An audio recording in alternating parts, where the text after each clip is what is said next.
Hello అండి. రథసప్తమి శుభాకాంక్షలండి మీ అందరికీ. ఈరోజు మా ఇంట్లో గుడ్ మార్నింగ్.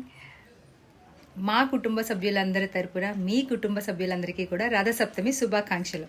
మొదటి ఘట్టం ఈ జిల్లేడాకులు, తర్వాత ఈ రేగిపళ్ళతోని స్నానం చేయాలటండి. ఎలా అంటే ఇలా తల మీద పెట్టుకొని, సిటీస్లో అయితే మనకి నదులు అలాంటివి ఉండవు కనుక కొంతమంది బీచ్కి వెళ్ళి చేయొచ్చు. కానీ మరి సిటీస్లోని ఉన్న వాళ్ళకి ఎలాగా అంటే మనకి షవర్స్ ఉంటాయి కదండి వాష్రూమ్లో, వాటిని ఇలా పెట్టుకొని మొత్తం బాడీ అంతా తడిచేలాగా స్నానం చేయాలటండి. నాకు తెలీదు, నేను ఇది ఫస్ట్ టైం అండు. నాకు ఒక పంతులు గారు చెప్పారు, సో అలాగా చేశానమాట. నేనే కదా ఇంటిల్లి పాది చేసాము. ఇది జిల్లేడాకులు, రేగిపళ్ళు అన్నమాట. నెక్స్ట్ ఏంటంటే అది చూసేయండి. పండగలో ఆదివారం వచ్చిందంటే అంత ఆనందం ఇంకొకటి ఉండదండి. అందరూ ఇంట్లో ఉంటారు, పిల్లలు పెద్దలు అందరూ కలిసి చేసుకోవడానికి అవకాశం ఉంటుందన్నమాట. ఆదివారం వచ్చే పండుగలు అంటే నాకు చాలా ఇష్టము. ఏ హడావిడి లేకుండా కామ్గా చేసుకోవచ్చు.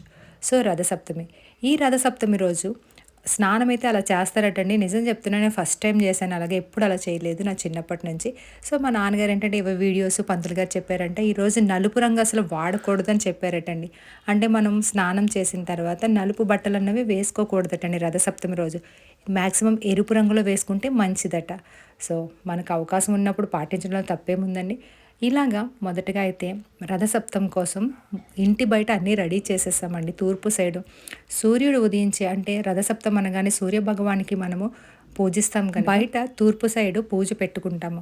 యాక్చువల్గా ఇవి పూజకి కావాల్సిన సామాగ్రి చిక్కుడాకులు, చిక్కుడుకాయలు, జిల్లేడాకులు, అలాగే రేగిపళ్ళు, ఆవు పిడకలు, తర్వాత మనకి కొబ్బరికాయ, అరటిపళ్ళు, ఇవి మెయిన్ అండి. పెసలు అంటే మొలకలు వచ్చిన పెసలు పెడతారన్నమాట, చల్లదనము. అలాగే మా ఇంటి ముందు వాళ్ళు ఏం చేస్తారంటే ఇవన్నీ కూడా బయట పూజ చేసి వాటిని ఎగరేస్తారన్నమాట అండి. కొబ్బరి బండం, కొబ్బరికాయ, అరటిపళ్ళు, ముత్తైదులందరూ కూడా వాటిని పట్టుకుంటారు. అలా ఎవరికైతే దొరుకుతుందో వాళ్ళకి చాలా మంచిదటండి. అలాగా అదొక ఆనవాయితీ, బాగుంటుందండి. మా అమ్మగారు కూడా వెళ్ళారు, ఏం దొరకలేదు. ఇది మాట మా పూజ ఇలా బయట అయితే పెట్టేసుకున్నాం మేము. సో మా అమ్మాయి వెనక నుంచి వీడియో తీస్తుంది.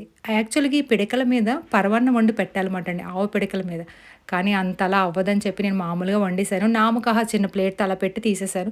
కానీ ఆ పొగ అయితే చాలా మంచిది కనుక ఆ పిడకలన్నీ కూడా వెలిగించి ఇల్లంతా కూడా పొగ వేసానమాట అండి. ధూప్ స్టిక్, సాంబ్రాణితో ఇల్లంతా పొగ వేస్తే మంచిదని. అలాగే చిక్కుడుకాయలతోని రథం చేశారన్నమాట అండి. ఆ రథం కనిపించలేదు, ఎందుకంటే పైన పువ్వు పెట్టేయడం వల్ల. ఈ ప్రత్యేకంగా చిక్కుడాకులు, చిక్కుడుకాయలు ఎక్కువగా వాడతారు కదండి ఈ రథసప్తమికి.